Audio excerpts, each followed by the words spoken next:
the international community, global politics, political heavy hitters. These are often people who are in the news, documentaries, in the newspaper, and we see them as untouchable. Well, today's guest is very touchable. Nova Scotia roots in politics, roots in the law. But when we unpack all of the things that this person is about, he grew up having a respect for community and a dedication to community. And I'm proud to say that today's guest is Peter MacKay.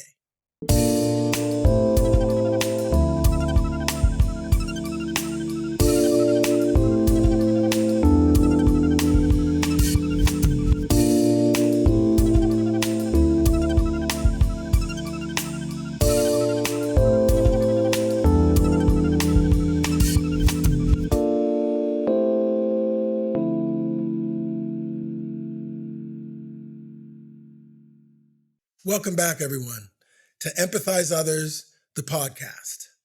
Today's guest is a longtime friend of mine and a family friend, in fact. I call his younger brother my best friend, but I've always been connected to this person and seen them go from a guy in a fancy convertible car when I was a kid, watching him in law school, to, watching him on TV on an international stage. And so I'm so happy and proud today to be conversating and connecting with someone that I've always kind of looked up to as far as leadership, and someone from Nova Scotia. And, today we're going to really get into what community means on a much larger level. And our guest is Peter MacKay. Augie, it's great to be with you. And I have to return the compliment because I have followed your career both as an athlete and then later as a coach and administrator and somebody who has always put community at the center of their lives. And we were on parallel course throughout much of our upbringing here in Nova Scotia, in part because of my brother and your friendship. But you're somebody who I've always admired as well, I must say.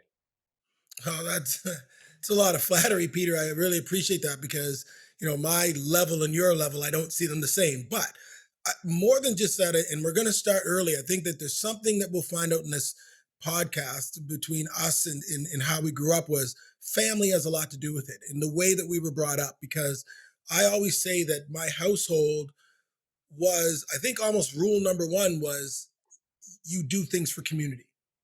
There were people in and out of our house all the time. And it wasn't, it was from all shapes, sizes, colors. Diversity was part of it. But if it was one thing, is that our house wasn't just our house, and our lives weren't just our lives. That's exactly the type of atmosphere that I experienced too.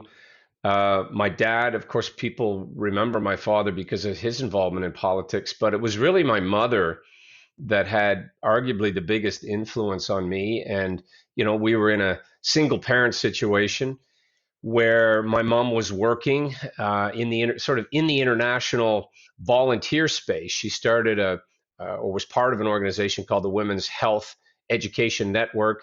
She worked at both Dalhousie University, then later at Acadia. And my mom was Irish. She had a very outward-looking personality and was always interested in the international world and events. And so she would bring people to our home for dinners, and we would celebrate, festivals and holidays that weren't even necessarily Canadian holidays. And so we learned a lot about other cultures growing up. And I look back on that, and it was very formative because it taught you some of the really important lessons in life about, looking beyond your own community and looking at other people's perspectives, getting a view of other cultures and how that influenced your own opinions on many different things. And so I felt really blessed. In many ways, we maybe didn't have the same things that everybody else had, but we always had a really interesting discussion around the dinner table, and we got to meet some fascinating people. Yeah, and when you say, and we've talked about this many times before, our upbringings were eerily similar because so your dad's Elmer MacKay, and your mom is in Wolfville, and she's for women's rights. She's a a foundational personality around that. And then my dad's Rocky Jones and my mom's Joan Jones. And so my dad, and actually it was funny, I met your dad, I was at Lauren, with your dad one time, and me and Andy are up there, and he's talking to me about his connection to my dad, right? And the work that Yeah. they did in the 70s, which sometimes people don't even know that. And so there's such similarities between what we were getting from male energy in our life and what we were getting from female energy in our life, and when I look at what you do and what I do, I think that there's a real mix of having this viewpoint that's so wide, right? Because our moms were power sources, right? So Yeah. even though people would strangely connect us to, oh, you're Rocky's son or you're Elmer's son, it's actually where our mom's sons, right? In the upbringing. So just to circle you back, being in New Glasgow and Lorne and growing up, talk a little bit about your early time with your dad and what community meant to him, because you already spoke about, obviously you spent some time in Wolfville with your mom, but let's circle a little back a bit to Pictou and New Glasgow area, and what were you seeing from your dad at a young age that tipped you off to community is very important. Yeah, that's right, Augie. My dad was obviously in my formative years, when I started to think about the world beyond my home. My dad was very much involved in politics. He was elected in '71, and it was a different time in terms of federal politicians. They would go away to Ottawa and they would be there for weeks, sometimes months at a time. So there was a lot of separation, but it was clear to me that my dad was doing something that was important and was about representing our community. It was about helping people in so many different ways. I remember being at his constituency office, and he had people in the office that were constantly helping others with, employment or insurance or issues that, affected their lives. And so it became, a part of my perception that, we were there to serve others. Yeah, It was important that you gave of yourself to the community. And so that was instilled in from my mother in different ways. But my dad here in Pictou County and his father before him, um, were very much about public service. And I would say my grandfather, who was also a very formative person for me, and he was a simple man. He ran a sawmill. He was very sort of stoic, and he didn't say a lot, but when he did, it was impactful. And he would do things, Augie, and I heard about these things much later in my life when I was practicing law, but he would hear of somebody who was in trouble, for example, behind on their taxes, and he would go down and pay their taxes for them at the local courthouse because they were facing foreclosure. I remember I defended a guy once for what I thought was an overreach by the police, and so I defended him and got him off the charge. And when he came to pay me, I said, no, I'm not accepting payment for this. This should never have happened to you, and you shouldn't have to pay. And he broke down. He got very emotional, and he said, I can't believe that this is happening and you're doing this. And I said, well, why wouldn't I? And he said, I remember my father telling me a story about your grandfather, wow. and we were building a house, and we ran out of money, and we had no lumber, and we were living in this sort of basement of this house. And he said, and 3 trucks pulled into the yard, and they unloaded the lumber. And, I remember hearing after from my dad that it was your grandfather. And he said, look, just take this lumber, finish your house, and don't say a word about it. And that kind of just quiet, compassionate, giving back is critically important. And frankly, we need more of that to make our community stronger. And I, have always felt blessed that I was exposed to some of those early experiences from both my parents and my granddad. Yeah, and that's so, like, you have my head exploding around. Now I'm thinking generationally, because when we go back to our grandfathers and our grandmothers and we think about pre-urban, kind of when people lived more rurally, generally, even Halifax was small, all of that, community was not as big. Like you were immersed in community. Like, so whether it was harvest time, whether it was building houses, it was very difficult for you to be, especially if you were a leader in that town. It was very hard for you to isolate yourself and say, I'm making money from these people in the community, but I'm not going to support them. That's very difficult. And I say that because you just said, I think we need more of that, because it's a lot easier to make money now and be in a good kind of comfortable position and not give back. But I think when we think about our grandfathers and our grandmothers and also our fathers and mothers, that was very difficult for them. I think community was almost a given, let me put it that way. And I think now that's community right. is not a given.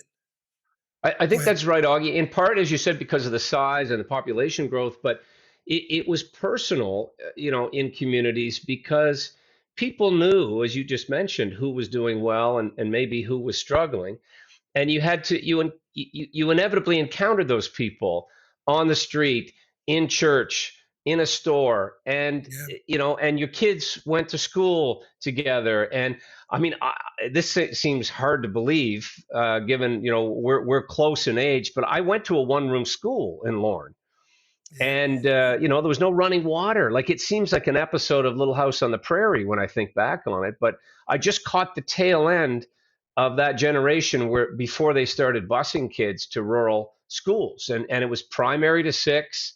And again, the community was woven together, and there was sort of a fiber that brought everybody together. And it again seems like a bygone era, but you'd help people with their hay or painting their barn, and Yeah. that also built really close ties. It was pre-internet, it was pre-cable television, so people inevitably did things together too in the community centers. They got together for cards and dances, and bands Yes. would come in and play. And so some of that is inevitably lost just through the evolution and the way society now structures itself. But I think there's elements of that we could preserve and promote. And part of it is the very basis of your show, and that is demonstrable empathy and Yes. understanding for the people around you, and I think the obligation to give back. Yeah, and you're exactly right, Peter, because I think there's now, and I'm glad you caught that. I mean, the essence of this show is not only to empathize other people, but I find all of the guests that have been on and people that we invite on are people that have this connection to community in 2021, like in the modern times. But that connection now needs to have some energy behind it. Like it was almost a given in the 50s, 60s, 70s that there was communal. And I think now what I really would love is when people are listening to the podcast and being inspired by Peter MacKay's and Dion Walcott's and Falami's and the people that have been on the podcast. I want them to realize that, yeah, you have to make an effort. Like that's the difference, right? Is that it's not just pressing like or, watching a Yeah. podcast, because we can easily isolate ourselves. But I do think that there's something that can never go away, which is a classic human element that we have to help other people and we have to give back and we have to, whether it's coaching, whether it's whatever, and it's being out there. And I grew up like that, it comes natural. You grew up like that, it comes natural. I would suggest to you that it doesn't come natural to everyone. And it's a lot easier with the internet age to isolate to your own family. I do want to pop now to Wolfville and you growing up and then spending time with your mom in Wolfville. Because I will say, and this is a little personal, I don't want to get too much away from having you talk, but your mom had an effect on me. And I was maybe 14, 15 years old. I'm from Halifax and I'm going to Wolfville to visit Andy. And your mom was the coolest of cool, man. I mean, I'm 15 years old and we're going to visit like Andy, and your mom is just, she's that perfect combination of strict and watching over us. And because I had a really like I wasn't allowed, my parents wouldn't let me do whatever. So when I said I was going to visit Andy, there had to be some rules around it, whatever. And your mom was just, we play basketball, we go out, we hang, and we were ourselves. She allowed us to be ourselves, but there was discipline and there was make sure you're doing the right things. And I'm giving you guys freedom, but just make sure that you do the right thing with that freedom. And I can see your mom on the porch, and we would come back all sweaty and yucky, and she'd have drinks for us, like Kool-Aid and whatever, and food, and she just accommodated us. but she allowed us freedom. I don't know how to really say how that affected me. I can see your mom's face right now because of that. So, Well, I'm talk to getting me about you're your making me time. get choked up, Augie. You're Uh, you're hitting me in the heart because I think about my mom every day, but she did have that impact. I mean, she was the epitome of the welcoming mother. Your parents and my parents knew each other, so I think that there was probably an element of trust on your parents' yeah, part, knowing that you were in Wolfville and staying with Andy, because my mom Macca was, she was going to keep one eye on you for sure, and yes, she was going to also, she had subtle ways of influencing you. She wasn't somebody who would get, overly emotional, although she was an emotional person, but it was almost worse, in terms of her style of discipline is, she would sort of express disappointment if you had done yes, something that she didn't yes, want you to. And true. just in her tone of voice, she could reel you in.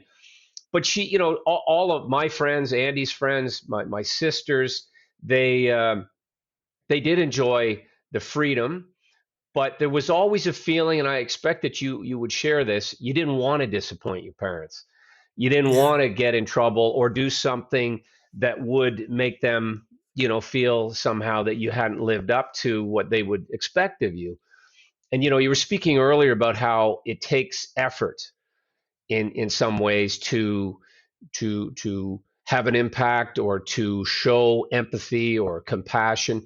It's sort of the difference between avoiding somebody who's on the street looking for some money, or crossing the street to deliberately give it to them. mhm, There's a necessity, I think, that sometimes you go out of your way to try to help people, and you do it without any, number one, no expectation of praise or recognition. That to me is also, I think, an important part of yes, real community service. The motive is pure. The motivation isn't that you're looking for anything in return. It's sort of that old adage of what people do when nobody's looking, and yeah, that's both good and bad.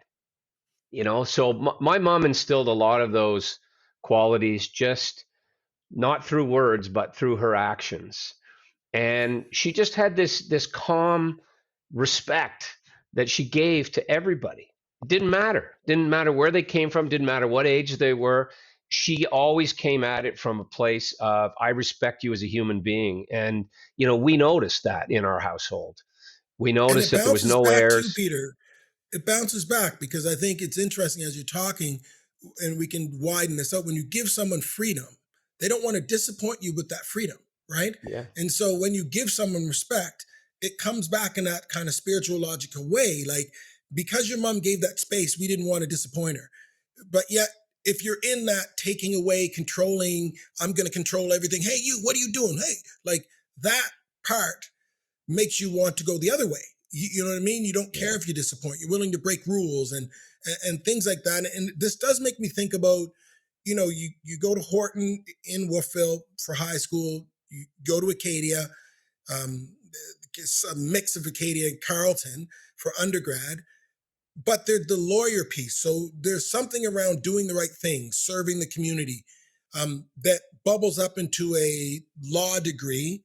I know your dad was in law as well, but talk a little bit about, when did that hit you as a youth, as a, I don't know, 16, 17, that you want to know what? I think that law is the place where I can get this serving people thing out of me. Is that, talk about that a bit?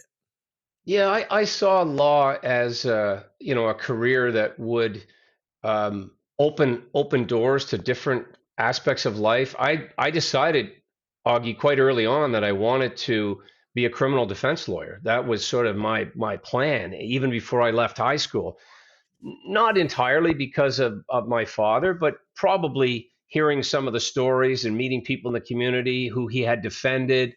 It seemed like a career that would be fulfilling, that would put me in contact with people. I didn't want to be behind a desk or working in isolation. I think both of my parents were very people oriented, and the Mhm. Pictou County, Annapolis Valley connection went on for me from a very early age because I would spend all my summers back in Pictou County. And, I played baseball and hockey, and all my friends were in Pictou County. And then I would go back for school in Wolfville. And so I had these two worlds in a way that intersected, and it worked. And I had grandparents, as I mentioned. My grandfather and my grandmother were just incredible people who cared for us as children, and my mom's mom as well, who lived with us in the valley. So it was in some ways it was an idyllic way to grow up, because you had these adults who were in your life, who did care for you, who provided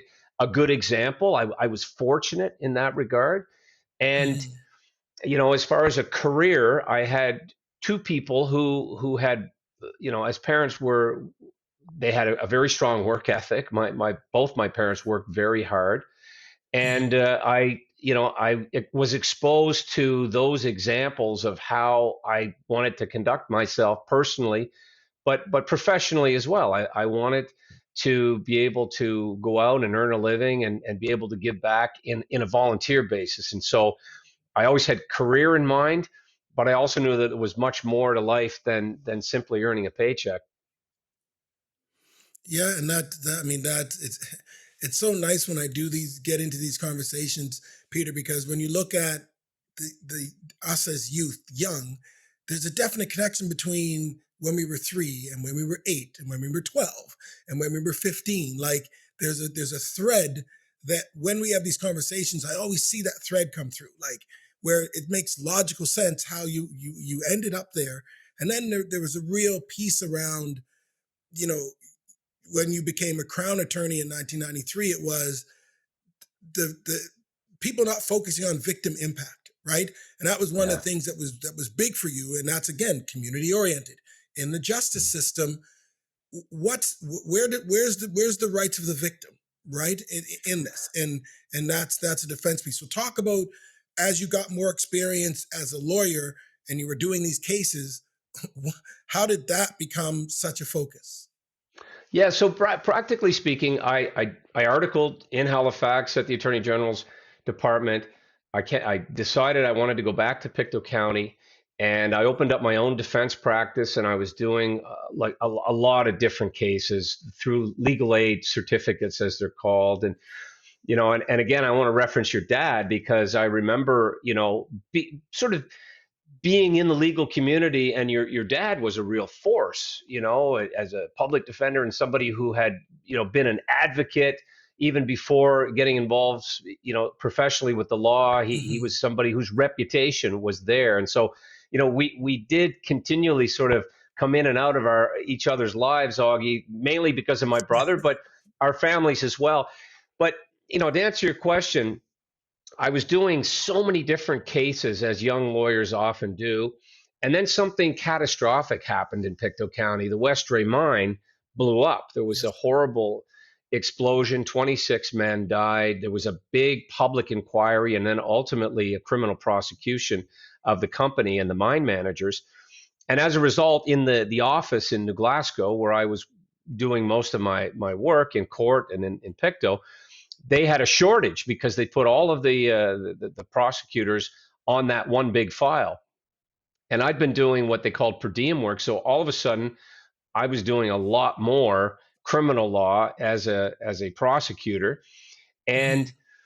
that led to full-time work. And then I really started to see some of the incredible hardships that people were experiencing, both as victims, but people who were in the system who didn't really understand the way the process worked.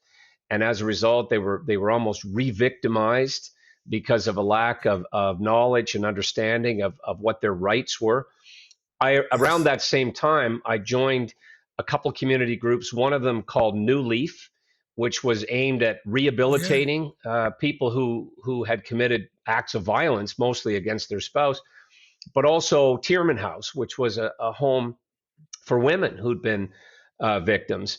And so then now you're really seeing at a ground truth level what people are having to deal with, and often addictions problems, you know, poverty, systemic violence and racism, and these are these are issues that are hard to get your arms around when you're Mm. working in specific roles. In my case, a prosecutor. And it was right around that time, by pure coincidence, that I was in Halifax and I met Jean Charest, who was then the leader of the Progressive Conservative Party, and he was sort of in a recruitment mode, and he was trying to rebuild the party after what had happened in '93 when the Conservatives were basically wiped out.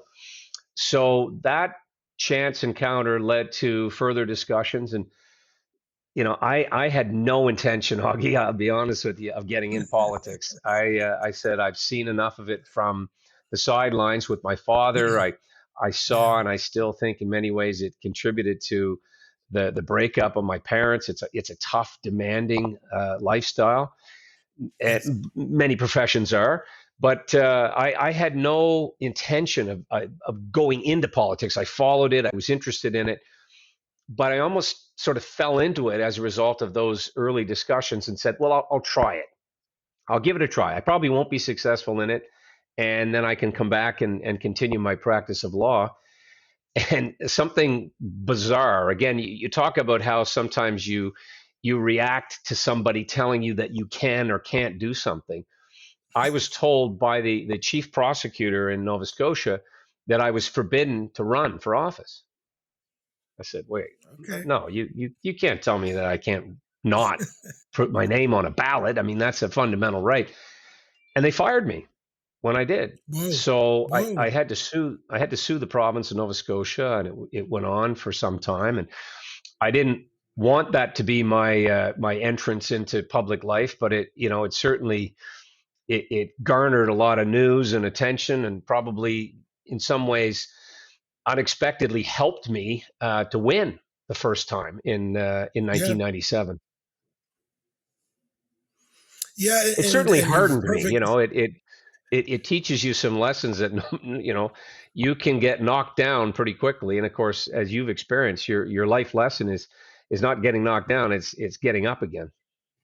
Well, yeah, and also to bring, because we're talking about so many connections between us, but then there's the athletic prowess thing, right? Like, so you played rugby, you played hockey, you're known as the grinder. Like, you're a guy that gets in the mix. And so I was like that too. I played a physical brand of basketball and a gritty kind of style. And it's interesting. I was speaking to someone at work around who played hockey. This is an Acadian guy that did well in hockey, and he had that same approach.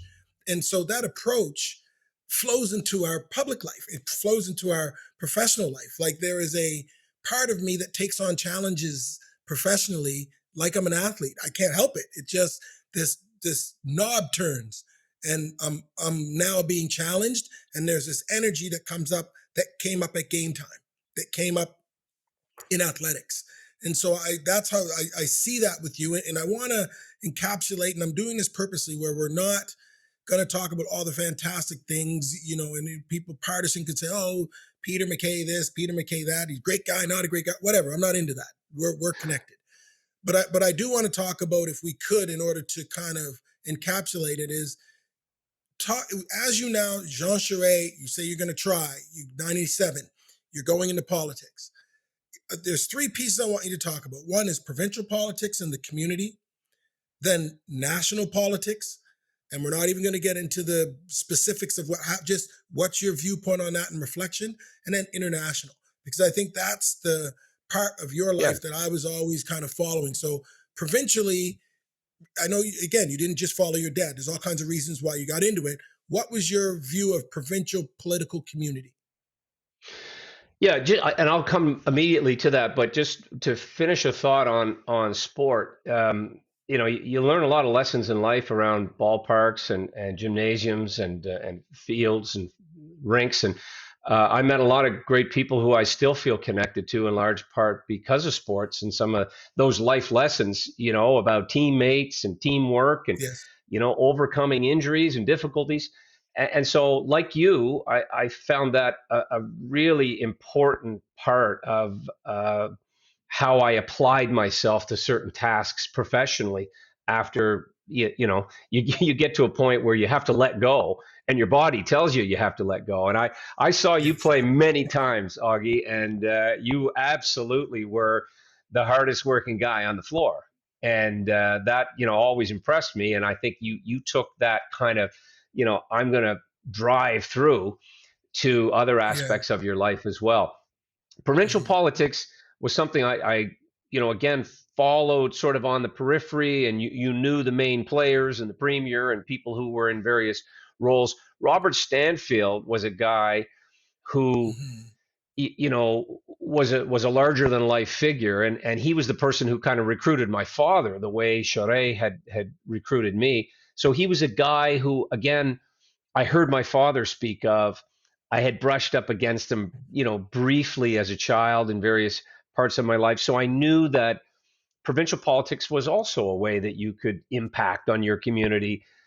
But I think, when it came down to the choice, it was because my father had this federal politics experience, because Charest was somebody he had worked with, was probably part of the impetus to why he reached out to me in the first instance.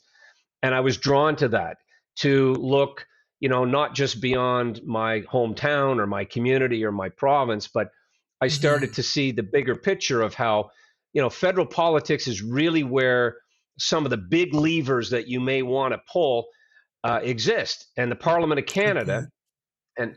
and this is, Augie, I guess what was the major consideration for me. I was working in a courtroom. I was dealing with the criminal code. We were, in my opinion, seeing some of the failings of the justice system, whether it was the Youth Criminal Justice Act or the Young Offenders Act, as it was. Uh, Victims, as I spoke of, who were traumatized and were often overlooked in terms of how the courts were dealing with them. I said, well, where are the laws in this country made? Well, for the most part, in the criminal justice system, they're made in Ottawa.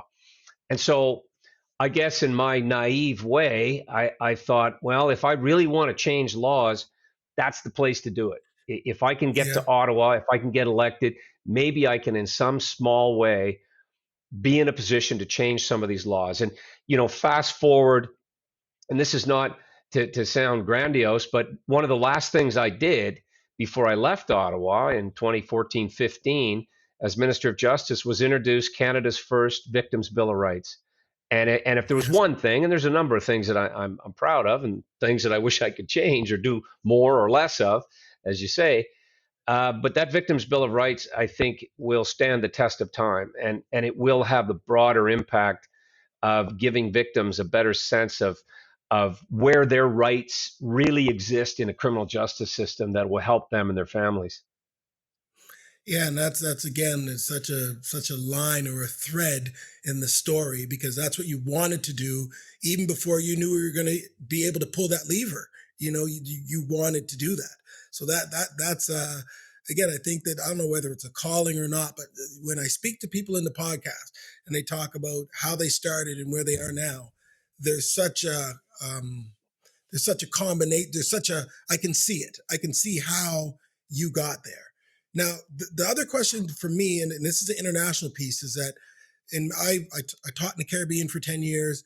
I always enjoyed traveling as a Canadian.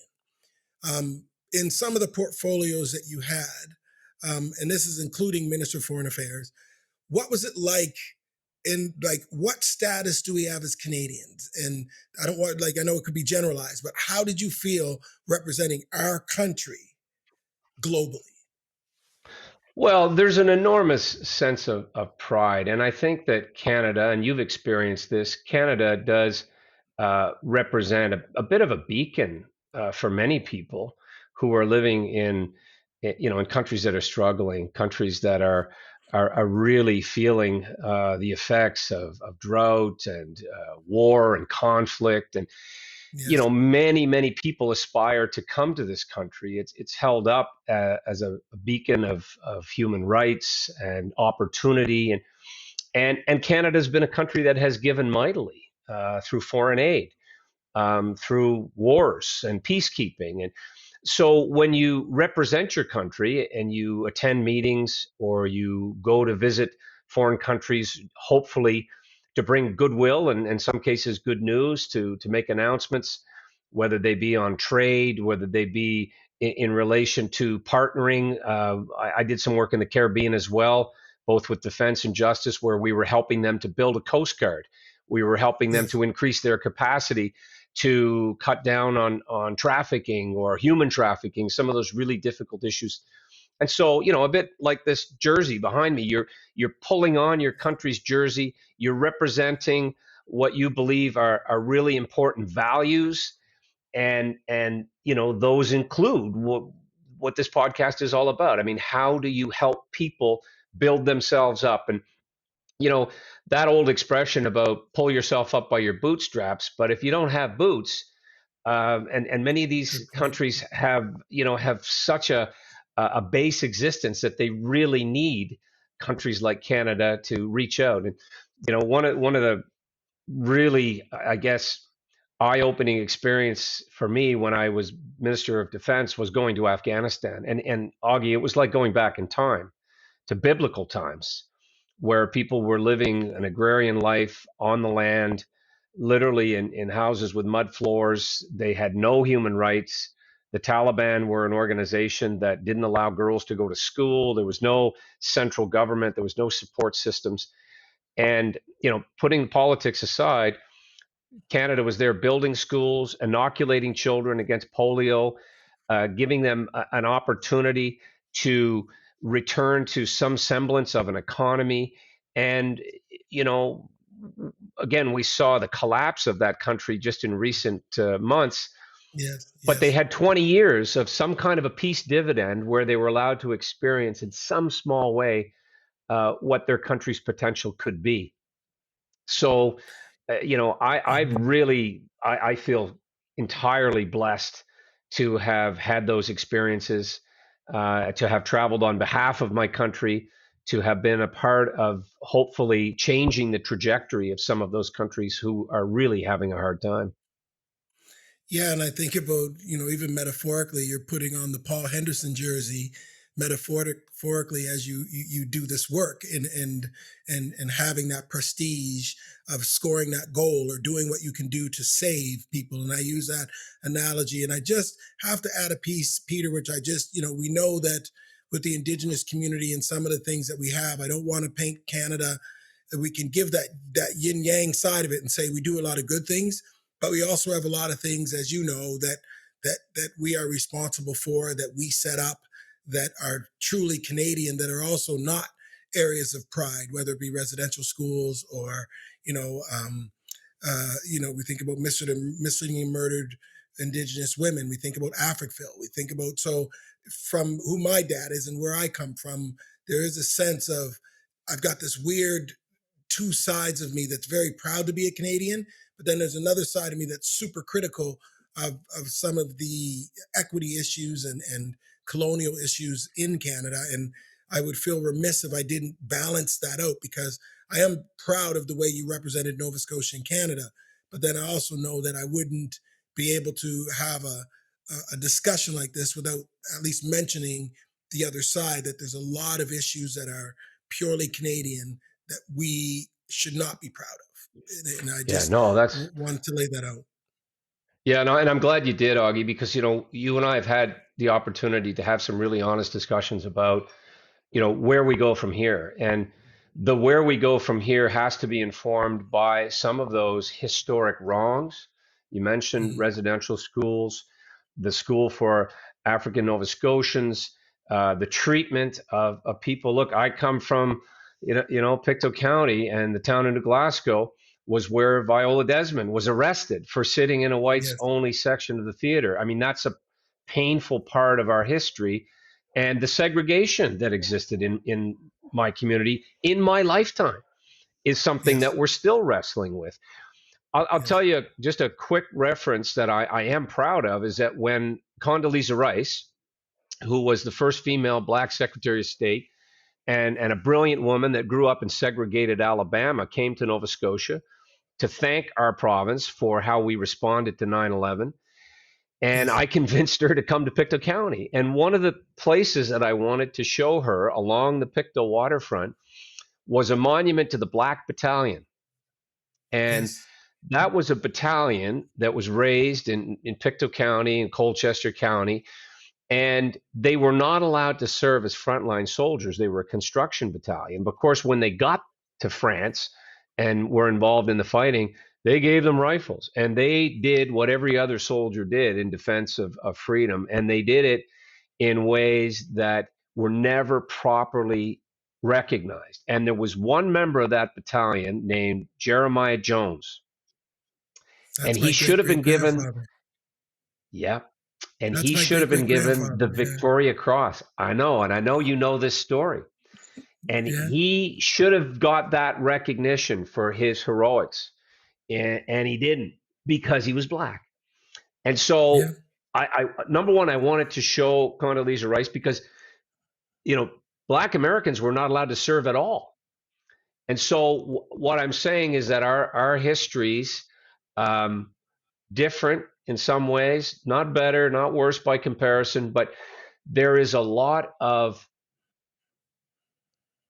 important muscle memory that we need to invoke to get us to a better place of equality and inclusion and justice. And I know that you know, have made this much of your life's work, yes, and revisiting it in a way, um, objectively, and yes, it's inevitably going to be emotional because, you know, these were deeply offensive and hurtful times in many ways.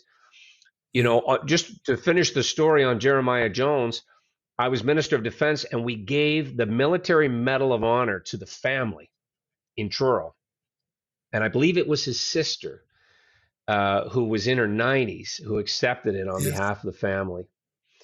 And, you know, that doesn't erase anything of what happened, but it at least is, you know, it's part of the reconciliation. It's part of the proper recognition. You're never going to be able to right those historic wrongs, but you can change public attitudes and ideas. I mean, apologies are one thing. These are symbols, I suppose, but you know, more importantly, it's ensuring that we never ever make these types of terrible policy decisions, personal decisions.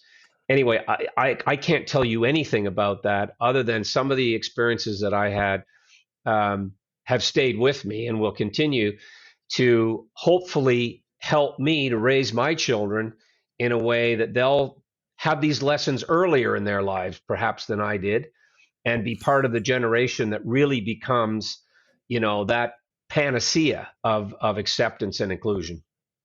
no, you're right, and I just was thinking too the concept of restorative justice or healing. I think that we can never go. If someone hurts their leg, all we can do is heal that leg and make them feel better. I think that there's a piece of restorative justice which is acknowledging the hurt, acknowledging the trauma, and in what we can do. And this is part of community work too, isn't it? Like restorative justice, and I think that's something that is a very strong concept in 2021 that we have to keep in mind, because some people feel really defensive and guilty about what happened in the past. Oh, it wasn't me, I wasn't there.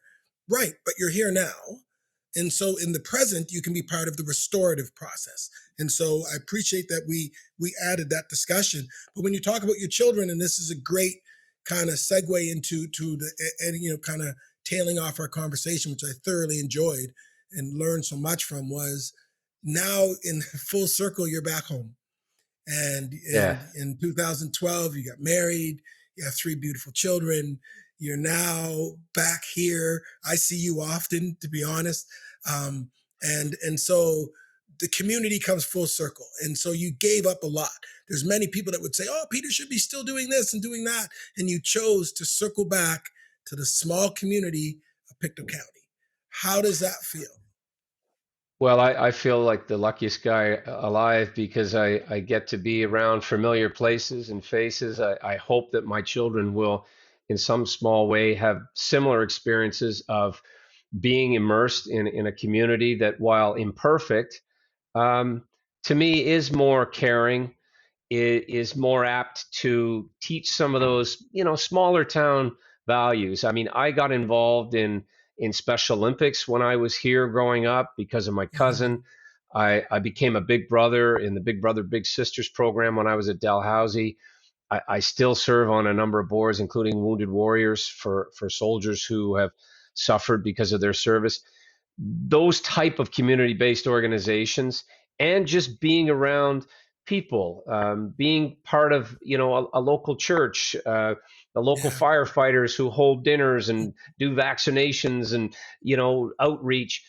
Those experiences to me are irreplaceable, and it's not to say that you can't get that in a larger community or in any other community for that matter. But what I know is that this is a very special place. It's a corner of the earth that I have really I feel an innate attachment to, I feel attached to other parts of the province too, including in the valley. But Pictou County to me is home. And you say life has come full circle.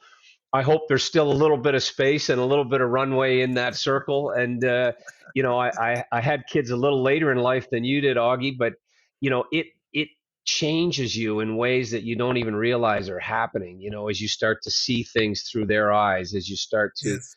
experience these things again that you did in your life, and Yeah. hopefully you can bestow a little bit of wisdom and maybe take the example of our parents and in how we raise our kids to care about the people around them, to make good decisions for themselves, and to be good citizens. Ultimately, Yeah. I To don't think there's any empathize. greater calling than to raise good citizens in your community and in your country. No, you hit it. It's a great way to wrap up, Peter, because that thing around empathize others is something I thought about for many, many years of doing equity work, diversity work, talking about changing society. How can we make and I just came to the realization that we have to teach our children to empathize others. So if someone's in a wheelchair and you're not, if someone is from Somalia and you're not, if somebody is not, you're a boy and they're a girl, like from very young ages, get them to appreciate difference and diversity and empathize with others, and so beautiful for you to hear that. And I know that you're going to bring that, you and Nazanin will bring that to your children. And that's, I mean, Khalil Gibran says that he loves the bow just as much as the arrow, in the poem, The Prophet. And I see that. I know my sons are going to go further than me, Yeah. and your children are going to go further than you. But I just want to really thank you so much, Peter. I mean, I've always feel connected to you. And even this crazy how we brought up things in this podcast and I forgot about ways that we're connected, Yeah. including Jeremiah Jones, right? Yeah. Well, There's a lot of things. we've had these occasions to talk, both informally and hopefully, Augie, I say this sincerely. I hope we'll have a chance to do more of that, but to also work together, because you're a guy who is a force for good. You're somebody who has dedicated so much of himself to the betterment of others. There's people that you meet in your life that you really just wish you had more time to spend with them. I mean, I was lucky in the sense that I met Nazanin at a point in my life where I was probably living an unbalanced life in Yes, politics, and she brought me back to center. She came here to this country as a child from a really dysfunctional place in Iran where there was all kinds of persecution, and she made her life's work really being an advocate for children. And so I live in awe of some of the things that she's done and some of the work that she continues to do. And it's great, more than anything else, to be inspired by people in your life, and you are a person of inspiration to me, Augie. well, I really appreciate that, Peter, and making the time. I was looking forward to this all day, right? Like, couldn't wait to get set up. So I really appreciate you, and we're going to be connected. And as a Nova Scotian to another Nova Scotian, very proud of the things you do. Thank you very much, Augie, and I look forward to seeing you again soon, my friend. Okay. Thanks for watching this episode of Empathize Others, the podcast. We hope that you really enjoyed the show. If you're enjoying the podcast series overall, as much as we enjoy making it, make sure that you like, comment, and subscribe. It really helps our channel grow, and when you subscribe, you'll know right away when our new episodes are released.